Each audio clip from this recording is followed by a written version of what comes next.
புதுக்கோட்டை நகராட்சியில் குப்பைகளை உரமாக்கும் கிடங்கு பணியை உடனடியாக தொடங்க வேண்டும் என்று பொதுமக்களும் நகராட்சி கவுன்சிலர்களும் கோரிக்கை விடுத்துள்ளனர்.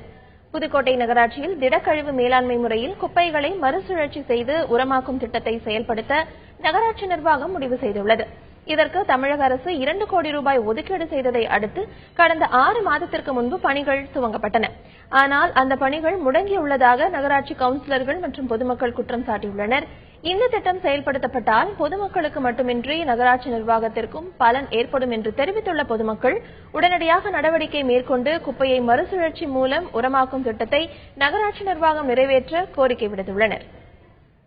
திடக்கழிவு மேலாண்மை திட்டத்தின் மூலமாக ஒரு நல்ல திட்டம் ஒன்று கொண்டு வரப்பட்டு அதற்கான சுற்றுச்சுவர் மற்றும் திடக்கழிவு மேலாண்மை திட்டத்தின் மூலமாக அந்த குப்பைகளை ரீசைக்கிளிங் திரும்பவும் சுழற்சி ஏற்படுத்தி உரமாக மாற்றும் திட்டம் நடைபெற்றுக் கொண்டிருக்கிறது.